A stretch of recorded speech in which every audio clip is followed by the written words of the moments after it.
Good evening, everyone, and welcome to our live coverage of the latest mission from Cape Canaveral Space Force Station. I'm Will Robinson Smith, reporter with Spaceflight Now. So good to have you with us on this just post-midnight of Wednesday, June 18th here on the East Coast. You're looking live at a Falcon 9 rocket getting ready to send a batch of 28 Starlink V2 mini optimized satellites into low Earth orbit. Countdown clock is in the upper right-hand corner of the screen. We are within the hour from the planned departure of this Falcon 9 rocket, cargo in tow. SpaceX currently targeting a liftoff of this vehicle at 1:55 a.m. Eastern. And as long as they have not begun fueling, if they do need more time, they do have a launch window that extends out until 5:34 a.m. Eastern, 09:34 UTC for those around the world.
We've got most of our normal crew out and about tonight.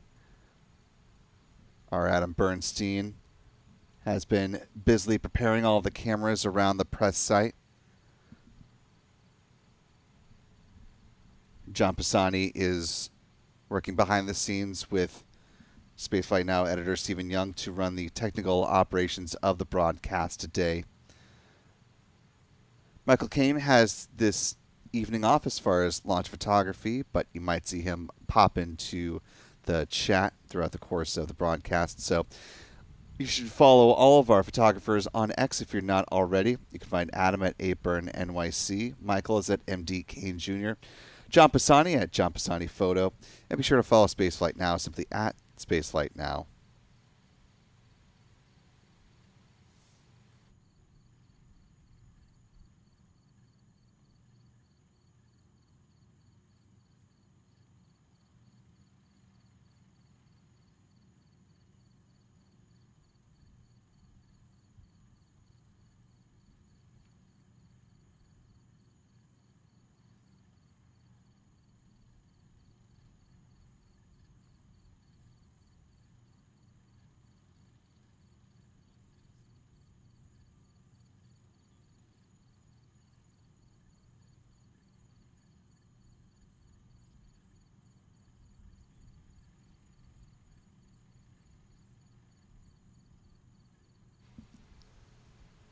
Currently T-minus 55 minutes, 35 seconds on the clock right now as SpaceX continues to count down towards the planned liftoff of this Falcon 9 rocket with a planned departure time of 1:55 a.m. Eastern, 05:55 UTC for our friends around the world. Thanks to our moderators in the live chat here today, Astro Joe, Rick Donner, Aussie Space Girl, Mark Otto,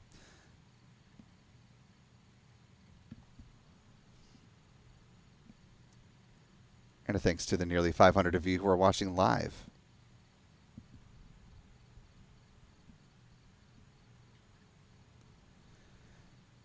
Today's mission, Starlink 10-18, will include the 9,000th Starlink satellite to head into low Earth orbit to date. Now, not all of those are still remaining in LEO as of right now. According to stats compiled by friend of the channel, astronomer and expert orbital tracker Jonathan McDowell, there are currently just a little shy of 7,800 Starlink satellites still in low Earth orbit as of the 17th.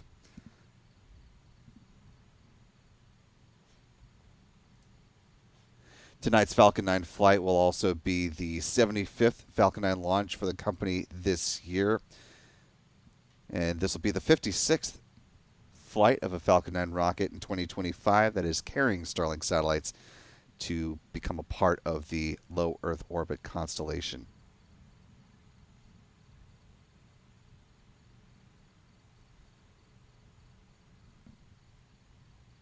For those who are not on X, may have missed our post, but earlier in the day on Tuesday, just speaking of low Earth orbit satellite internet constellations, the Atlas V rocket that will eventually launch the Kuiper 2 mission on behalf of Amazon's Project Kuiper that did return from the pad at Slick 41 over to the vertical integration facility about a third of a mile away, presumably to continue working on the gaseous nitrogen purge issue which caused the launch scrub on Monday. No new launch date yet for the Kuiper 2 mission, but of course we'll have the very latest for you as it develops over on our website, spaceflightnow.com, as well as on our social channels. As we're getting things going tonight, I want to thank our channel member community for your ongoing support and helping to make these live launch opportunities possible. So thanks to folks in our YouTube channel community like Sulfur for Lunch, Cumulus Granatus, Rob, Tornadoes Gaming 234, Greg Smith, Ryan Snyder, Mike D, and many, many others. Channel membership comes with a number of perks, including discounts at our online shop, that is shop.spaceflightnow.com. Access to member-only videos here on YouTube, access to our members-only Discord server, and of course the ability to watch all of our live launch liftoff moments from here in Florida in 4K.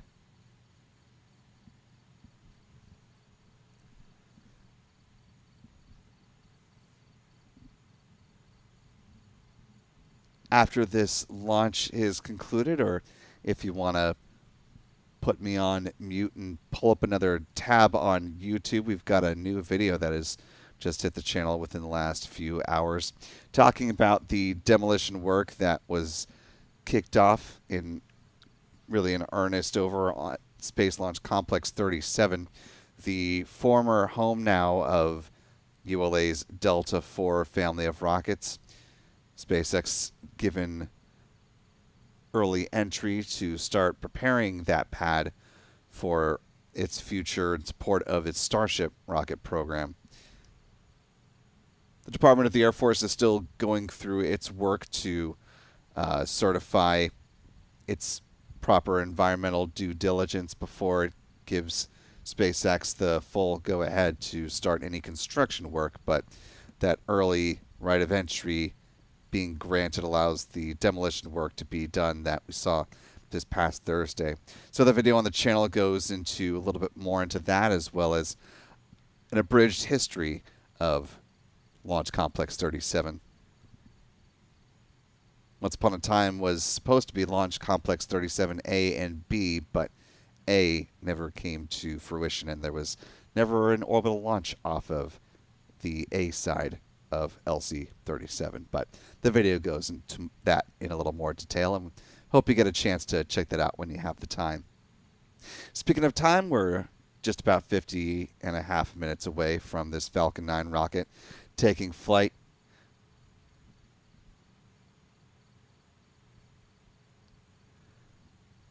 Got a lot of great camera views to bring you as we're preparing for this launch, but let's go ahead and talk now for a spell about the countdown timeline. These are the milestones that SpaceX will be going through as it prepares to launch its Falcon 9 rocket. Things will get going at around the T-minus 38 minute mark, which is when the SpaceX launch director Broadly speaking, we'll give the go-ahead for the start of prop load. SpaceX does its readiness poll electronically, so if it feels like it's in a good position to do so, it can take this poll a little bit early. Once the green light is given, tanking of the Falcon 9 rocket begins at the T-minus 35-minute mark with a loading of RP-1, which is a rocket-grade kerosene on board the Falcon 9's first and second stages. And at the same time, liquid oxygen begins flowing up board the Falcon 9's first stage. Half an hour to launch, the cryogenic helium loading begins on the pressure vessels on the Falcon's booster. Same is true on the second stage a few minutes after that. That helium is important because it's used to pressurize the main propellant tanks during flight. T-minus 23 minutes, the second stage RP-1 tank should be full. Then at T-minus 20 minutes and 50 seconds is when the strong back chill-down process begins. It's when SpaceX is thermally conditioning the feed lines there at the pad. We see this visually manifest as the so-called big vent at about T-minus 20 minutes and 20 seconds here at pad 40. That'll last until about T-minus 16 minutes and 30 seconds when that venting will taper off, setting the stage for second stage LOX load to begin at the 16-minute mark. Moving right along, T-minus 7 minutes is when the chill down of the 9 Merlin engines will begin. That involves flowing a small amount of liquid oxygen through the plumbing and turbo pumps, helping to protect the engines from the risk of thermal shock and damage during the startup sequence. About 6 minutes out, the first stage kerosene tank is full. Then at T-minus 4.5 minutes, we'll see the strong back retract sequence get underway. That's when the clamp arms just beneath the payload fairings will open up. And then the transporter erector, otherwise referred to as the strong back, will recline a few degrees away from the Falcon 9 rocket. It stays in that position until liftoff. At that point, it'll pull back in a much more rapid fashion to clear the way for the vertical climb of the Falcon 9. 3 minutes to flight. The first stage liquid oxygen tank is full. Same is true on the second stage, about a minute afterwards, at which point the Falcon 9 is fully loaded with 1 million pounds of propellant. In the final 60 seconds, as we hear the call that the Falcon 9 is in startup, control of the countdown is handed over from the ground sequencer to the Falcon 9's onboard flight computers, and at the same time, the propellant tanks are brought up to flight pressure. The SpaceX launch director will give their go for launch at T-minus 45 seconds. The engine ignition command is issued at T-minus 3 seconds, and if all 9 Merlin engines are healthy and ignite as expected, the command will be given for the hold-down clamps to release the Falcon 9 rocket for a T0 liftoff. Once again, targeting 1:55 a.m. Eastern, 05:55 UTC, T-minus 46 minutes and just about 46 seconds.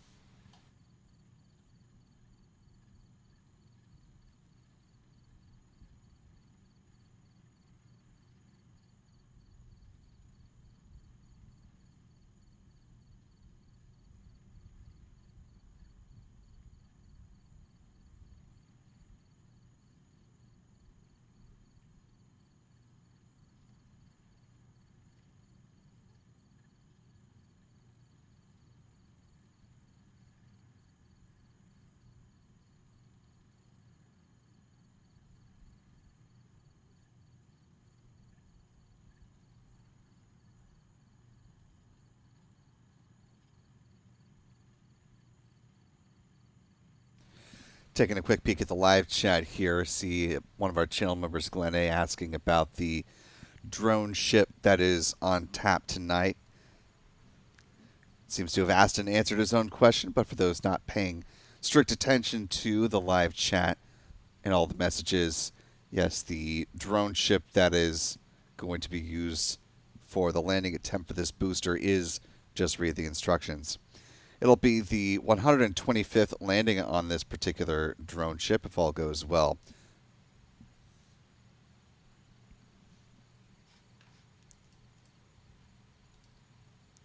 Also, if you have a comment or question about this mission or other goings-on in the realm of space and spaceflight, you can elevate your comment or query by using the YouTube Super Chat feature.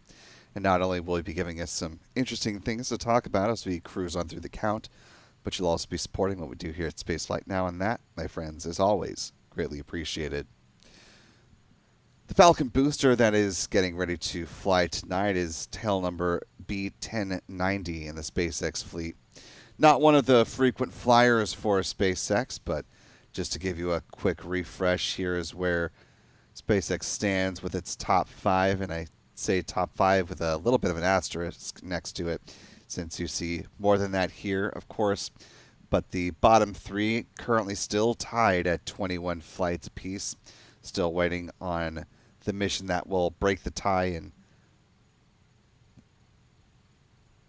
as the days and weeks go by, it's less clear which one it'll be, but probably B-1076, although it has not flown since February of this year.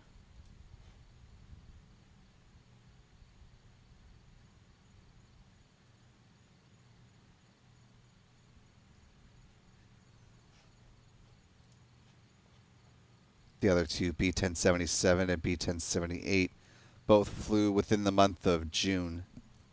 So we'll have to wait and see which one is able to stake its claim as the 5th most flown booster outright. Here's where SpaceX stands on its Falcon family of rockets, comparing years gone by. Currently at 74 Falcon 9 rocket launches in 2025. Looking for number 75 coming up here in just a little more than 43 minutes.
Now T-minus 41 and a half minutes to go. As we were just talking about the booster that is supporting today's mission, let's go ahead and take a moment now and talk about its booster history, brief though it may be still at this point. B-1090 making its 5th trip to space and back. Its first launch came on December 17th of last year in support of the launch of a pair of O3B mPOWER satellites for one of SpaceX's longest-standing customers, Luxembourg-based SES. That was followed up by the launch of the Crew 10 mission, which headed up to the International Space Station on board Dragon Endurance. Currently still docked there, of course, lifting off on March 14th.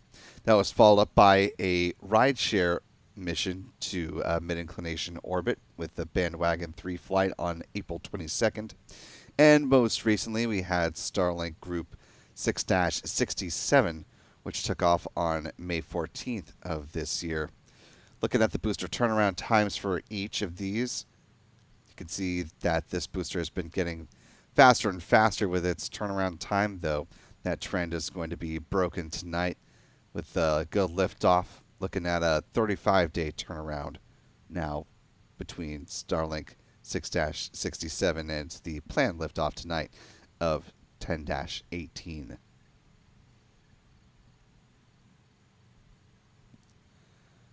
With just under 40 minutes to go now, we are coming up on the point in which the SpaceX launch director, nominally speaking, will be giving the call on the start of prop load.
Time now T minus 38 minutes, 25 seconds and counting. As part of our coverage in tracking tonight, we'll be joined by our friends Pete Carsons with Max Q Productions and Chuck and Jen Briggs with C&J Images. Taking a look now at Chuck and Jen's camera view as they're preparing to track the Falcon 9 down on Merritt Island.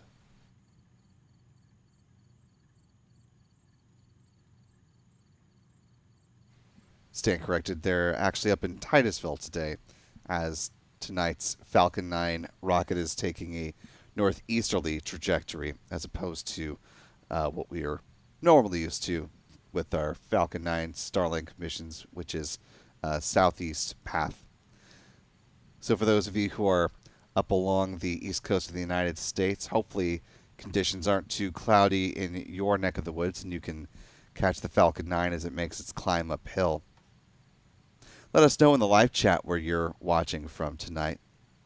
And if you are able to get a glimpse of the Falcon 9, as we saw a lot of great imagery from the Vandenberg launch, we'd love to see what you're able to capture.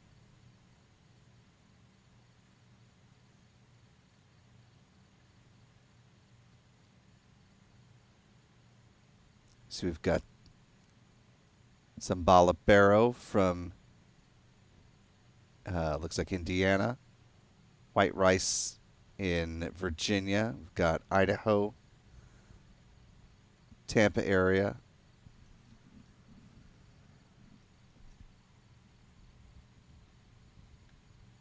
Of course, lots of Florida. We've got Mesa, Arizona. Ace Clown joining us from the UK, Michigan, Sweden. It's always wonderful to see our global audience and where all of you are representing tonight.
As we're approaching the T-minus 35-minute point in the countdown, SpaceX, if all is proceeding on schedule at this point, should be just now starting the fueling of its Falcon 9 rocket. Here's what we're going to be looking for, since SpaceX typically does not announce the start of fueling for a Starlink mission. Looking closer at the base, the Falcon 9 first stage booster. Thankfully tonight, the heat distortion from our camera's vantage point is not too bad. A little bit of heat shimmer, but certainly not as obstructing as some other launch opportunities that we've seen. Just beneath the X in SpaceX, you can see sort of a horizontal line that runs perpendicular to the rocket. It's right about that point that we'll start to see frost line form and a little bit of vapor in that area as SpaceX starts to load the super cold densified liquid oxygen aboard the booster.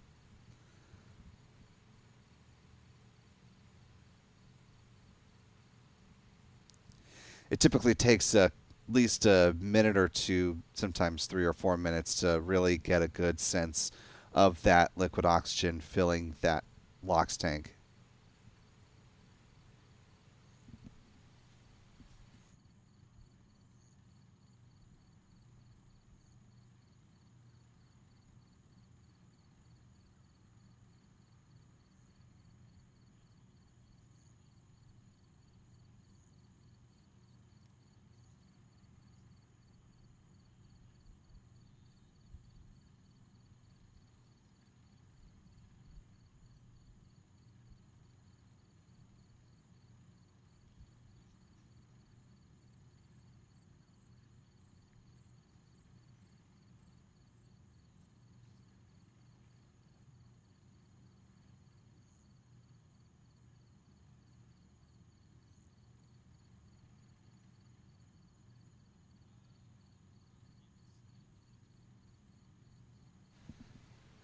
Taking a look at our live chat here, I see another one of our moderators, Clistia Lee, has joined us. Good to see you tonight.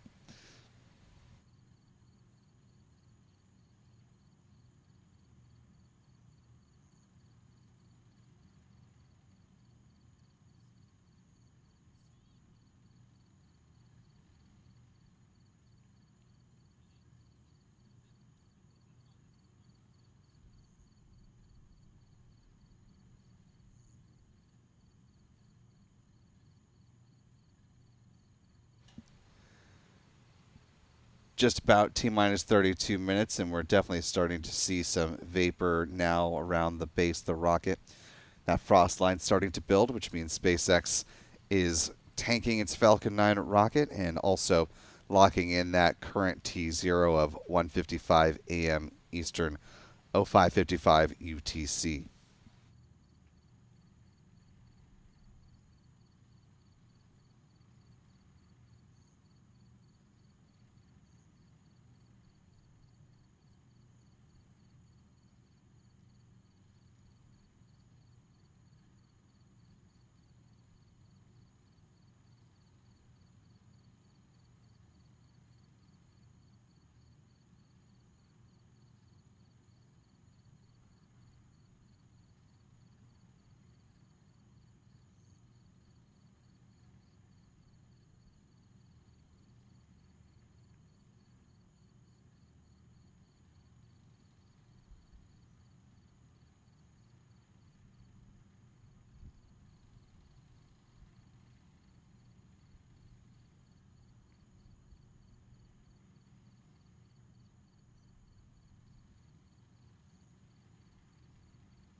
Just about 30 minutes and 30 seconds to go ahead of the liftoff of the Starlink 10-18 mission.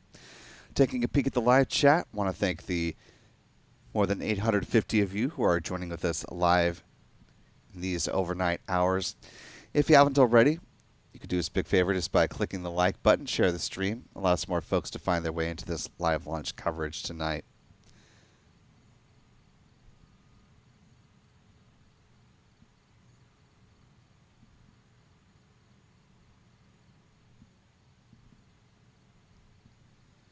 Talking about the payload that's on board this rocket for a moment or two. 28 Starlink satellites in total. Tonight's launch will be the 56th featuring Starlink satellites as the primary payload. This will be the 55th dedicated launch since Starlink 13-1 did carry a pair of Starshield satellites. SpaceX has been launching the optimized version of the V2 Mini Starlink satellite for the better part of the year. As you can see in the satellite weight part of this graphic, the optimized versions are considerably lighter than the previously flown V2 Mini satellite. With their solar panels unfurled, they have a wingspan of about 100 feet or 30 meters. They use argon Hall thrusters for in-orbit maneuvering. Built up in Redmond, Washington, which is near Seattle.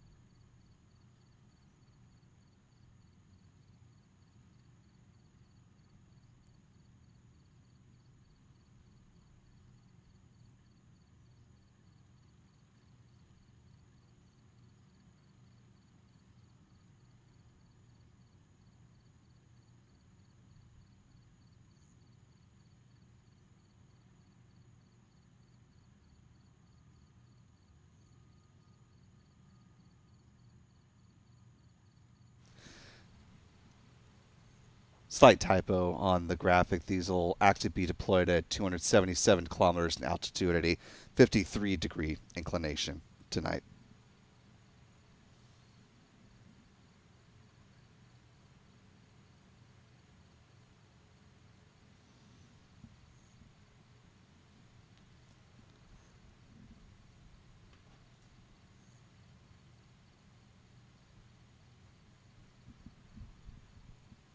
Taking a quick spin around the Starlink V2 Mini satellite, thanks to some up-close graphics that were provided by SpaceX as part of its 2024 progress report. Part of the navigation system are these, what SpaceX calls Star Trekkers, what other companies would refer to as a Star Tracker. These help determine the satellite's altitude to ensure it's in the correct part of its orbital plane.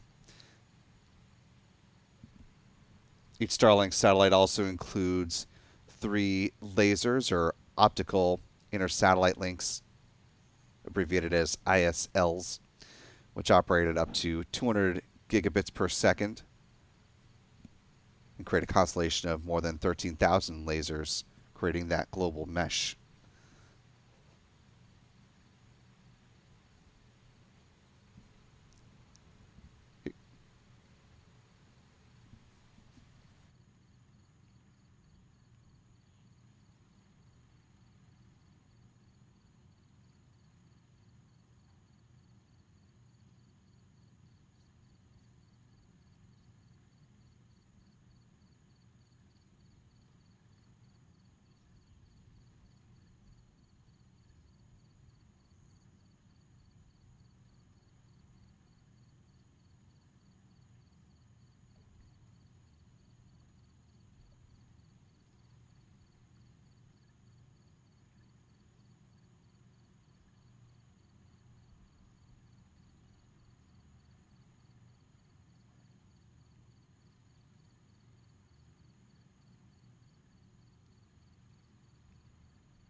Time now T-minus 24 minutes, 42 seconds and counting. Coming back to the graphical representation of the Starlink satellites for a moment before we hit the big vent. This is a rendering of the antennas that are on each of the V2 mini satellites. Each Starlink has 5 Ku band phased array antennas and 3 dual band, a combination of Ka band and E band antennas.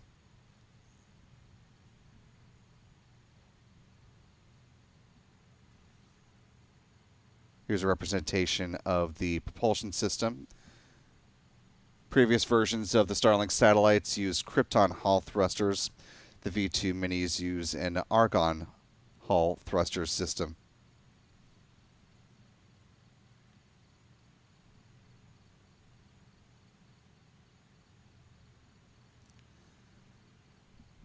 As you mentioned, with the solar arrays of the Starlink satellite, here's another look at those.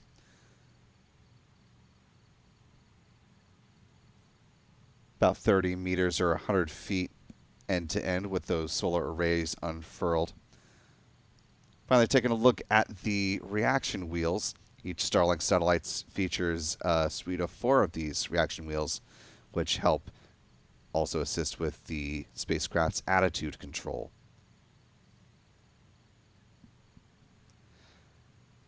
Here's a rendering of what those Starlinks look like, representing that laser mesh connecting all of them.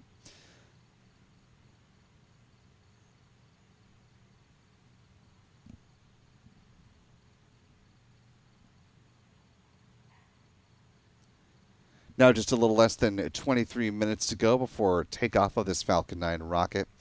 Coming up on the start of the big vent, which will begin at about T-minus 20 minutes and 20 seconds as SpaceX prepares the feed lines ahead of second stage liquid oxygen load.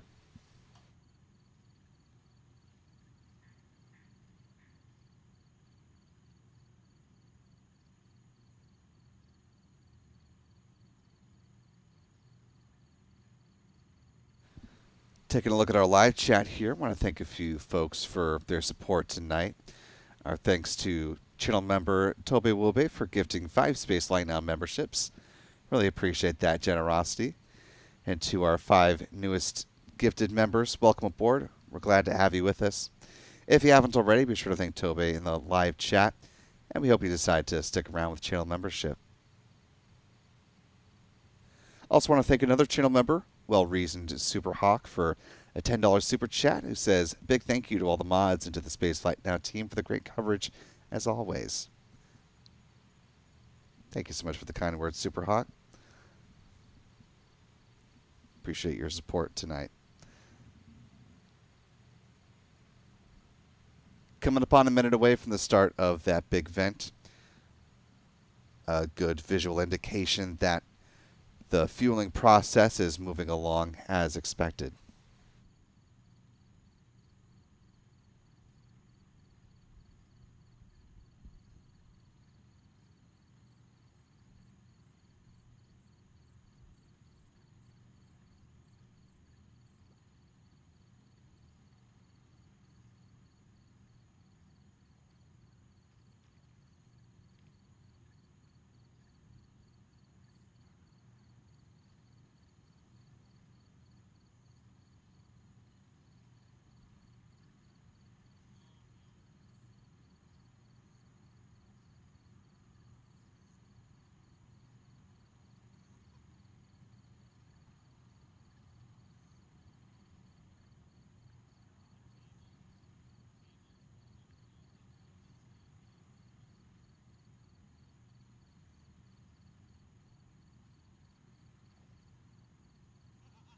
And there you see the start of the big vent right on time.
For those who missed the explanation earlier, the big vent is part of the process that SpaceX employs to make sure that the feed lines are thermally conditioned prior to the loading of liquid oxygen on board the rocket's second stage. This venting will continue until about T minus 16 minutes and 30 seconds when it will start to taper off. And then second stage LOX load will start at the 16-minute mark.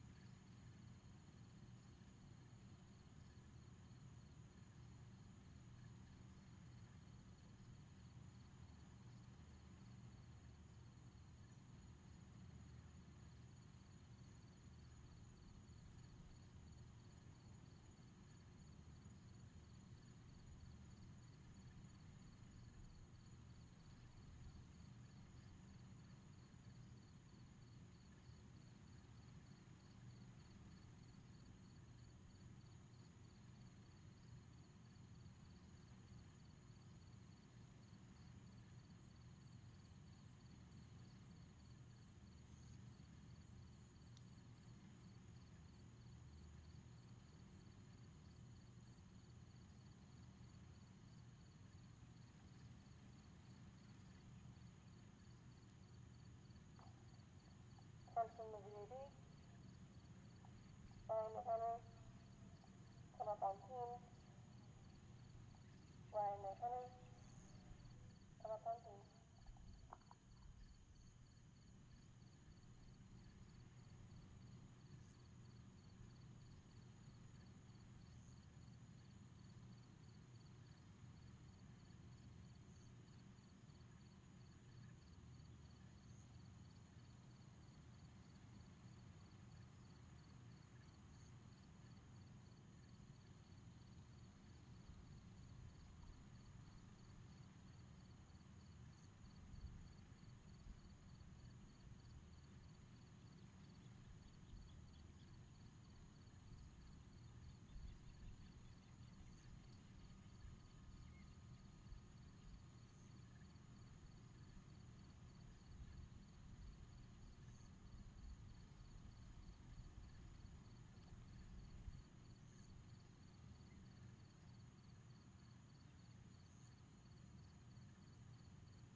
And with the big vent wrapped up, second stage LOX load is now underway. Coming up, the next milestone will be the start of the engine chill down sequence. That'll begin at about T minus 7 minutes when SpaceX flows a small amount of liquid oxygen through the plumbing and turbo pumps of the 9 Merlin engines at the base of the Falcon 9 rocket. That will help protect the engines from the risk of thermal shock and damage during startup.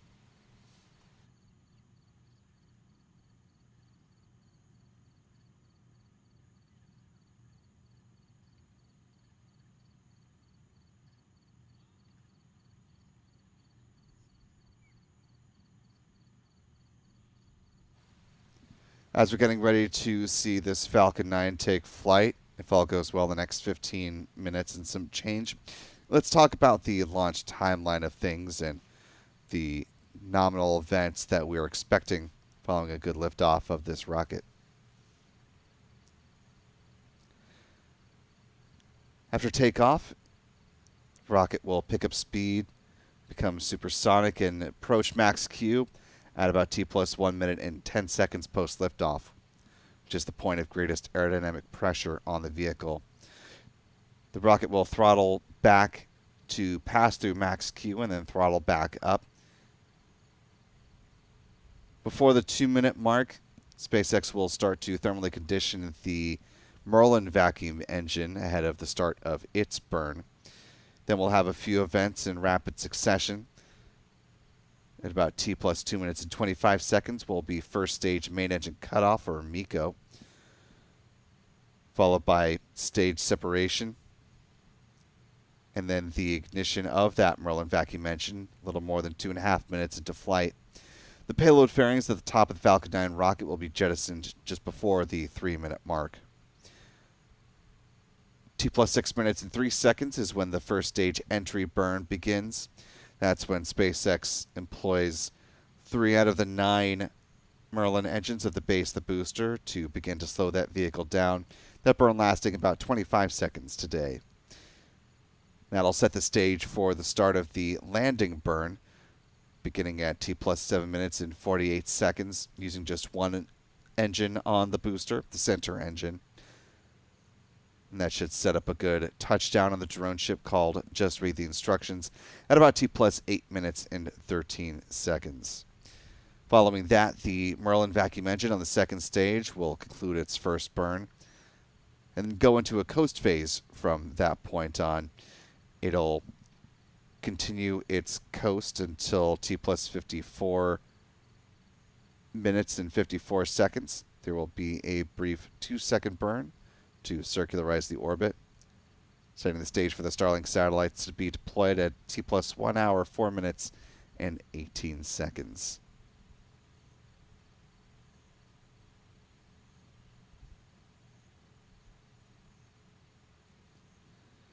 Got a little shimmer on the water on the left-hand side of your screen from the moon that Chuck was giving us views of earlier. Let's go out super wide here in just a moment, and you can get a better view of the rising moon.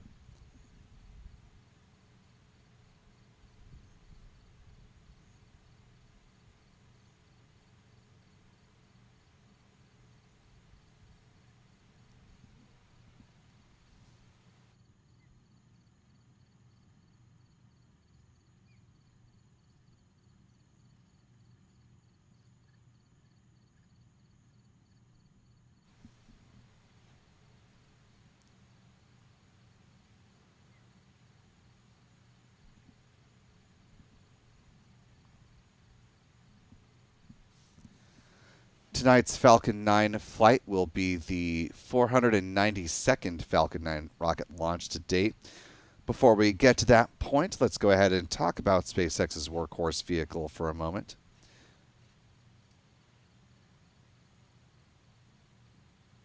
The Falcon 9 rocket stands at 70 meters or 229 feet in height and has a diameter of 3.66 meters or 12 feet. Majority of that is made up by the rocket's booster stage. Today's booster is tail number 1090 in the fleet, flying for a 5th time. At the base of the booster stage are 9 Merlin engines, which burn a rocket-grade kerosene and liquid oxygen, producing 1.7 million pounds of thrust at liftoff. Around the engine compartment are black carbon fiber landing legs that are used to land the first stage on the drone ship. Just read the instructions. Above the first stage is the inner stage. This is a composite structure consisting of an aluminum honeycomb core, which is surrounded by carbon fiber. In that image on the right-hand side of your screen, you can see the deployable hypersonic grid fins. These are titanium winglets that provide stability and steering for the Falcon 9 as it comes back through the atmosphere, tail first like a big old dart heading towards the drone ship. At the top of the inner stage are 3 mechanical latches that attach to the vehicle's second stage. And at first stage main engine cutoff, high-pressure helium is used to release those latches, and 4 pneumatic pushers ensure a clean separation. Also, the second stage engine nozzle is housed safely inside the inner stage adapter until the point of separation. Speaking of that upper stage, the second stage of the Falcon 9, powered by a single modified Merlin engine called a Merlin vacuum engine, or an MVac engine. It's equipped with a large nozzle, which is optimized for burns the vacuum of space, hence the name. It produces more than 220,500 pounds of thrust, and it will be fired twice on today's flight to place the 28 Starlink satellites into their intended orbit. The MVac engine burns the same propellant mix, that being RP1 and LOX, just like the first stage. Following a good separation of those Starlink satellites, releasing them on their merry way, the upper stage will perform one final burn, a deorbit burn, driving the upper stage back into the atmosphere, where it's designed to burn up and remove the opportunity to create unnecessary space debris on this mission. Finally, at the top of the Falcon 9 stack are the payload fairings currently encapsulating the 28 Starlink V2 Mini satellites. These fairing halves together stand 13.1 meters or 43 feet in height and are 5.2 meters or 17.1 feet in diameter. Following fairing deployment and after they make their atmospheric reentry, they'll make their final journey to splash down in the waters of the Atlantic Ocean under the support of steerable parachutes.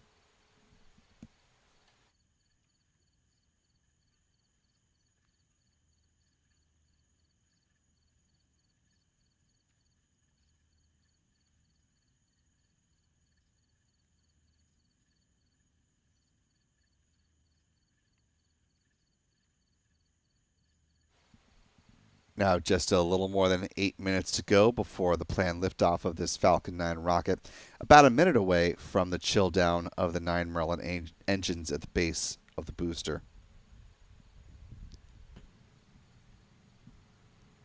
As we're getting ready to see this Falcon 9 rocket take flight, let's go ahead and take a beat and talk about where this Falcon 9 rocket is going to be flying once it leaves the pad.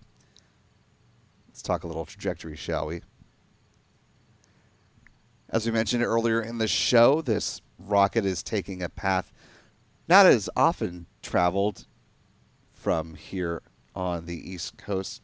This rocket not going southeast today, but rather going northeast along the coast of the United States. So again, for those who are in the northeastern part of Florida, also to Georgia, the Carolinas, and on up the coast, if you've got a clear view of the sky, be sure to pop out now in the next 7 minutes and some change, and you might catch a glimpse of the Falcon 9 as it makes its climb uphill.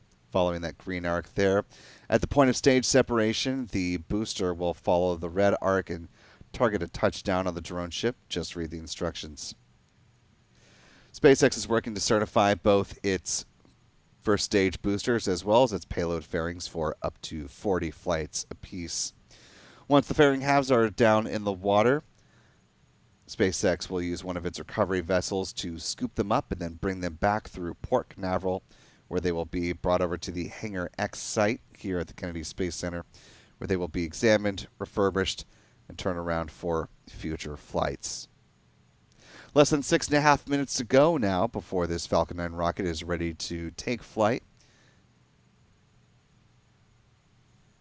Just about 15 seconds, the first stage kerosene tank should be full.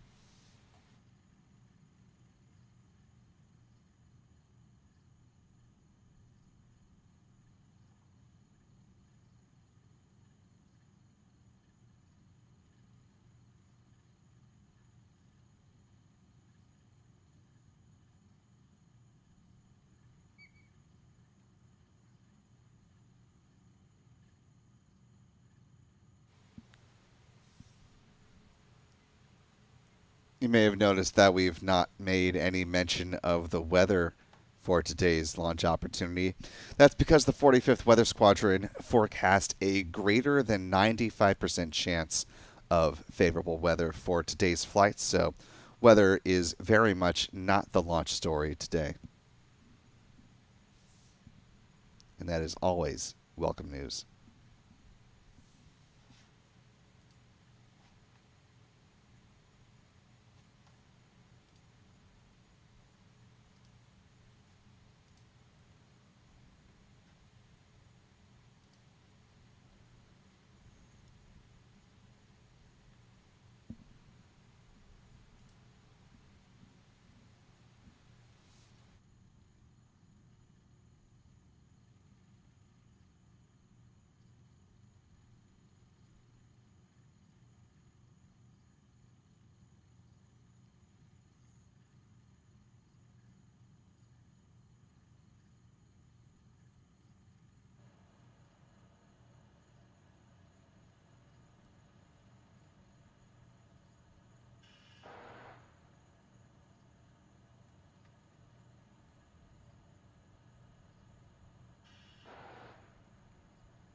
Strong back retrack has started. And as you heard and are now seeing as well, we're getting pad level views and mission audio for this Falcon 9 flight today. Strong back retract sequence is getting underway. The clamp arms just beneath the payload fairings first open up, as you can see here on your screen. And the large structure behind the Falcon 9 rocket from this camera point of view will recline back a few degrees away from the vehicle and stay in that position until liftoff. Quick bit of housekeeping here. You can notice our countdown clock a little bit at odds with what you're seeing from the SpaceX feed. Reason being is our clock is in real time, SpaceX coming in on a slight delay. So as long as we have our tracking camera views of the Falcon 9 rocket, we'll continue to make callouts based off of real-time events and pivot to the SpaceX timeline once we're solely reliant on their onboard cameras.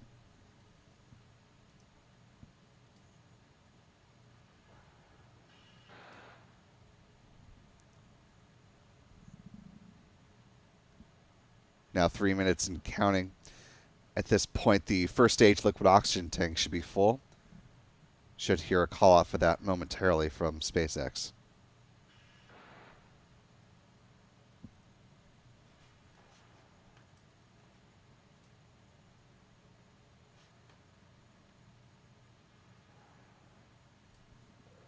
Stage 1, LOX load complete.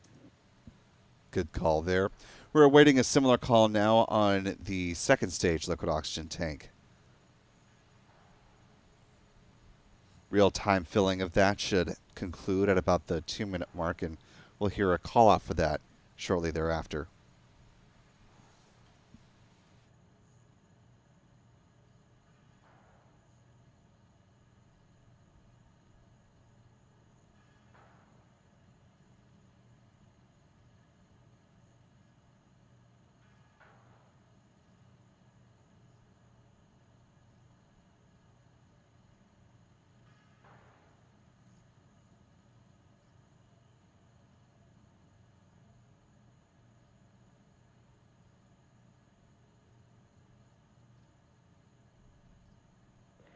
Stage 2, LOX load complete.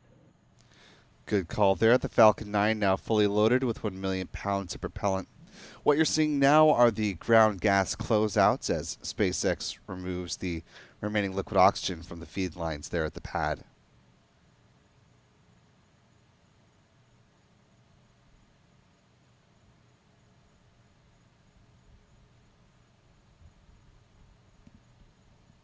Ground gas closeout. Good call there.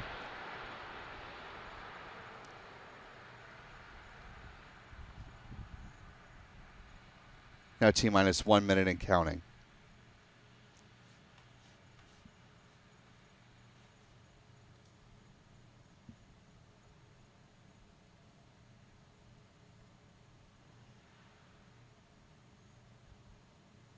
Falcon 9 is in startup.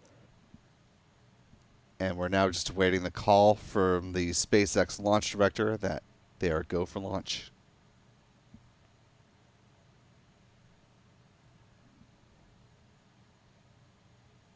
Launch director, go for launch. And with that call, we're now less than 30 seconds away from the flight of this Falcon 9 rocket. 20 seconds. 15 seconds. And here we go in 10, 9, 8, 7, 6, 5, 4, 3, 2, 1. Engine ignition and liftoff. Liftoff with the Falcon 9 rocket on Starlink 10-18. The Falcon 9 has cleared the tower.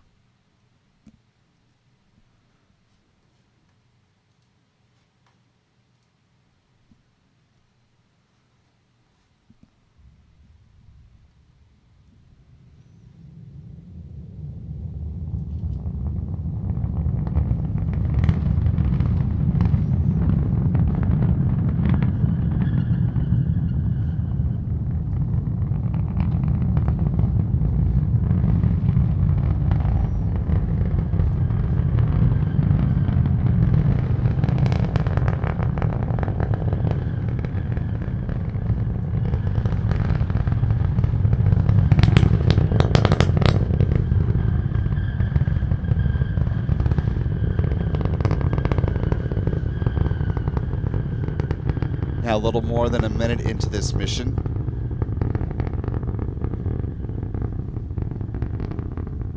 Really quite loud ascent of the Falcon 9 rocket today. Coming up on max Q here as the rocket passes through the point of greatest aerodynamic pressure on the vehicle.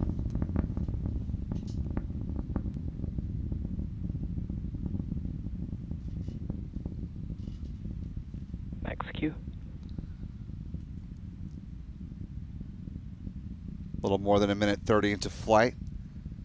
Soon SpaceX will start to chill the Merlin vacuum engine ahead of its first burn. Some great tracking views by the team. MVAC trail has started. We're coming up on a few events in fairly rapid succession here. We'll see first stage main engine cutoff, followed by stage separation, and then the ignition of the Merlin vacuum engine, starting in less than 30 seconds.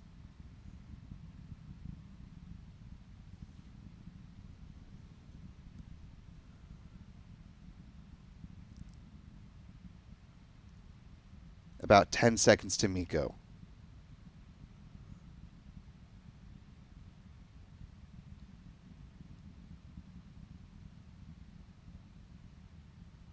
There we have MECO. Stage separation. And second stage engine start.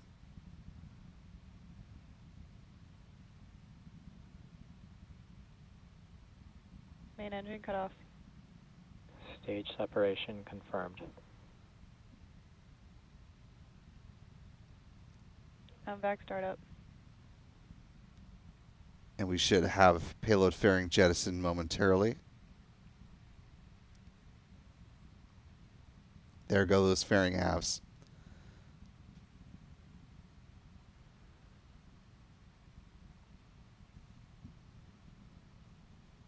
Fairing separation confirmed.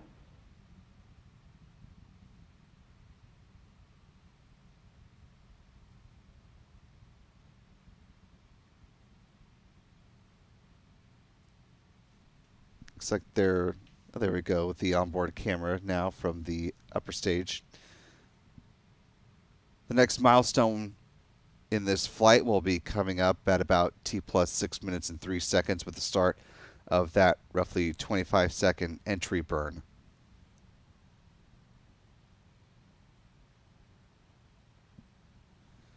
Now, given the clarity tonight and the lack of daylight, of course, we may be able to see the entry burn with our tracking cameras.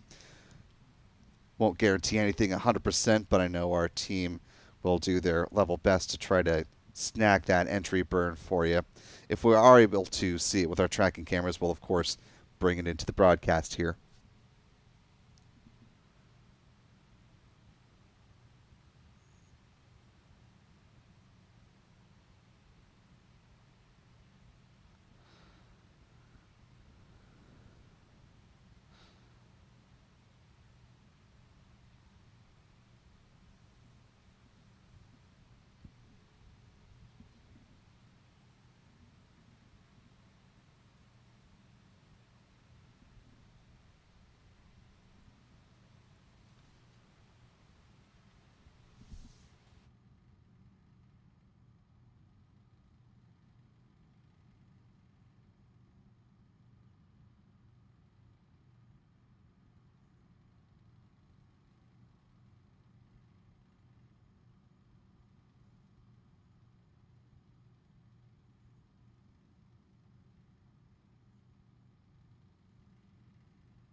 Now less than a minute away from the start of that entry burn. That top right box looking up through the inner stage above the booster.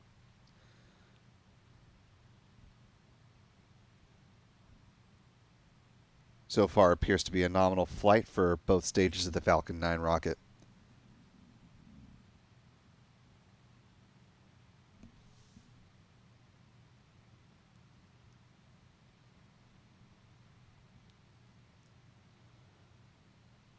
About 10 seconds away from the start of the entry burn.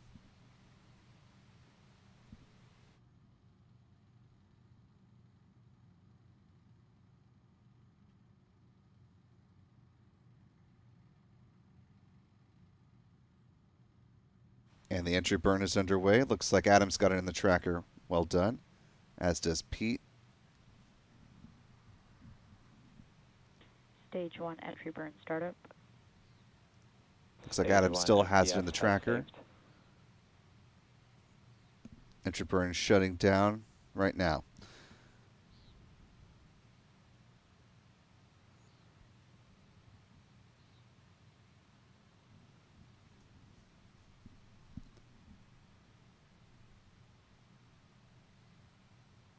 Stage 1 entry burn shut down. And a good job on our team's part for hitting that entry burn. Unfortunately, the landing burn is too far away and too close to the horizon for our tracking cameras here in Florida to be able to capture, so we are going to be reliant on the SpaceX onboard cameras, both on the booster and their drone ship, to bring you views of booster landing today.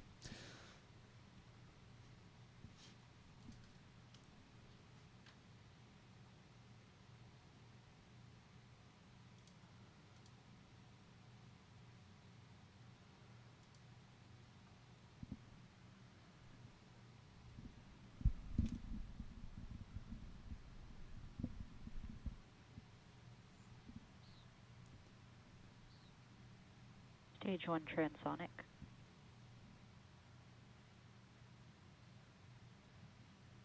Booster traveling below the speed of sound. Just about 10 seconds away from the start of the landing burn from the SpaceX timeline. Stage 1 landing bird.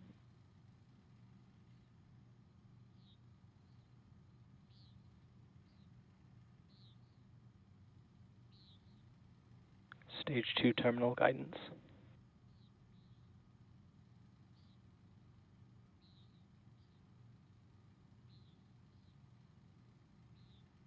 Landing leg deploy.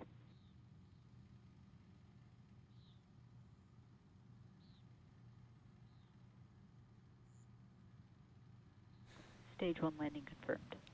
And B-1090 completing its 5th trip to space and back.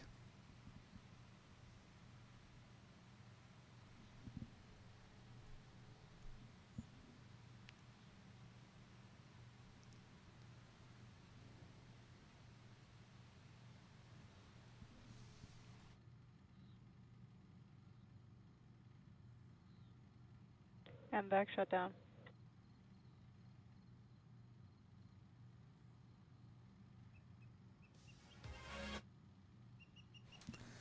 And we heard the call for MVAC shutdown. Presumably the upper stage has now entered into a nominal parking orbit, and it will continue to cruise until about T plus 54 minutes and 54 seconds. There will then be a brief 2-second burn on that upper stage engine to help circularize the orbit, allowing the Starlink satellites to be deployed as intended at T plus 1 hour, 4 minutes, and 18 seconds post liftoff.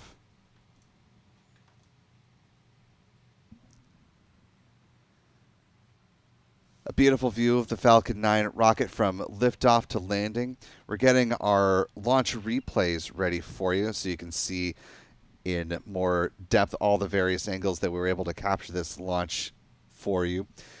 As we're getting those ready behind the scenes, want to thank a few folks in the live chat.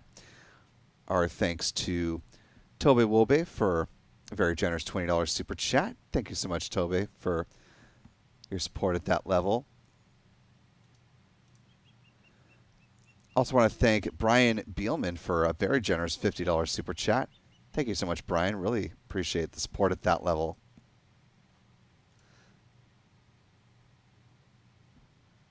Macaw SJ marking 3 months with us at the pad leader level as a channel member, who says, thank you, Spaceflight Now, Will, mods, videographers, and Cumulus Granatus. Excellent show, as always.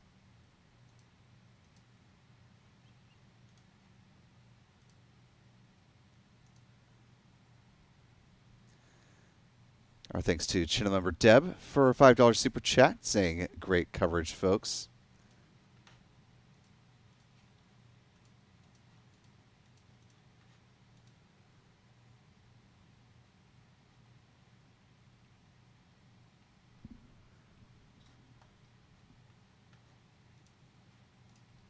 Let's see here. Sorry, my browser is freezing at the moment. I think I've got that fixed. Our thanks to P. Caldwell for a $5 super chat as well. Thank you, Mr. Caldwell. And to Rambling Ronnie for a $5 super chat, who also says, always excelled. Thank you. As those replays are nearing preparation, let's turn now to our mission stats as they currently stand. With a good flight of the Falcon 9 rocket from liftoff to landing, that marked the 5th flight for Falcon 9 booster 1090. This was SpaceX's 492nd Falcon 9 launch to date, the 75th of the year so far. This was the company's 430th Falcon booster reflight, with a launch of a booster that has flown at least once. This was SpaceX's 149th orbital launch within the last 365 days, the 259th orbital flight from Pad 40 for SpaceX, and the 314th overall orbital launch from this pad as well. Here's a look at where the bar chart currently stands year over year for SpaceX, now as of today. Moving on to some recovery stats with a good landing. That was the 125th good touchdown on the drone ship called Just Read the Instructions. That marked SpaceX's 375th drone ship landing and the 464th overall booster landing to date. Finally, with some industry stats, this was the 51st orbital flight from the Sunshine State of Florida, the 79th orbital launch from U.S. soil, the 87th from U.S. Rocket Company, and the 133rd orbital launch from around the globe. There have been 3 orbital launch failures so far in 2025. Here is where our pie chart now currently stands.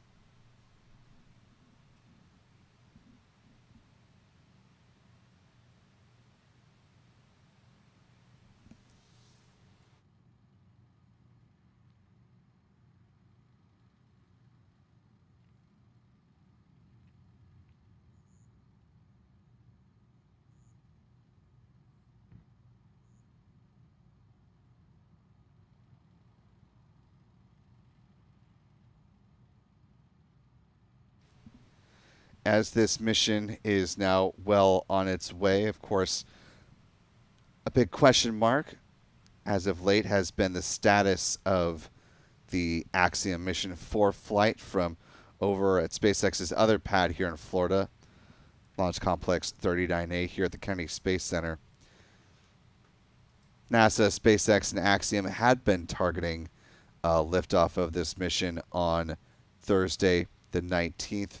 However, they did release a statement earlier this evening noting that they are now targeting no earlier than Sunday, June 22nd, for the flight of this mission, stating that they are allowing additional time for, and I'll quote them here, the change in the targeted launch date provides NASA time to continue evaluating space station operations after recent repair work in the aftmost segment of the International Space Station's Zvezda service module. This is in reference to a leak that has been present and documented and discussed and remedied in various ways since 2019. There were some questions surrounding that, which caused the most recent bit of delays to this mission, following, of course, the mission delays due to the liquid oxygen leak that was discovered during a hot fire test of the Falcon 9 rocket back the Sunday before it was set to take flight. That LOX leak has since been repaired, and so now it's a matter of the readiness of the International Space Station to receive the 4 private astronauts, and so we will be standing by ready to cover this mission whenever they are ready to launch. So if you haven't already, be sure to click that subscribe button and turn on notifications, and that way you won't be caught in the dark when we are ready to start that coverage, as well as other orbital flights coming up in the near future. Speaking of the near future, we've got those launch replays ready for you, so let's get things rolling with Adam's press site fixed cam review.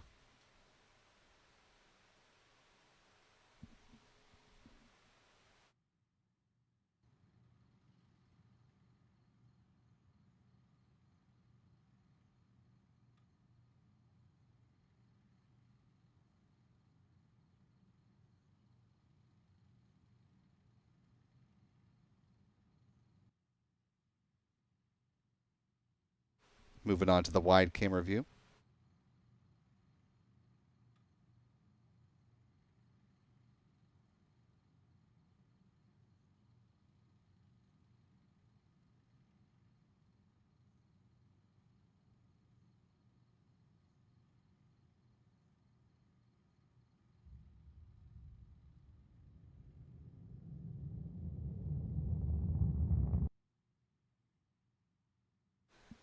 This turn-based shot is quite nice tonight, as you can see the moon just on the left-hand side of the screen.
And with those replays now behind us, that'll go ahead and do it for our coverage of the Starlink 10-18 mission tonight. You see the strong back now upright in the launch position as part of SpaceX's process of turning around the pad as quickly as possible for future missions. As you mentioned, AX4 now coming up on Sunday the 22nd. Be sure to hit subscribe here on the YouTube channel, though, so you're not caught unawares when we have launches in between now and then, though. Want to thank our friends Chuck and Jen Briggs with C&J Images and Pete Carsons with Max Q Productions for their support in tracking today's Falcon 9 flight. Thanks to our John Pisani and Adam Bernstein as well for running the technical operations of the broadcast and tracking the Falcon 9 respectively. You can follow all the fellows on X on their handles that you see here on your screen. I also want to thank our Spaceflight Now editor, Stephen Young, who is also helping to run the technical process of the broadcast behind the scenes. Big thanks to all of our moderators who were staying up late with us here in the live chat, to Callistia Lee, to Mark Otto, Rick Donner, Astro Joe, Aussie Space Girl. Appreciate all of you for helping us out tonight. Jeff Hansen as well.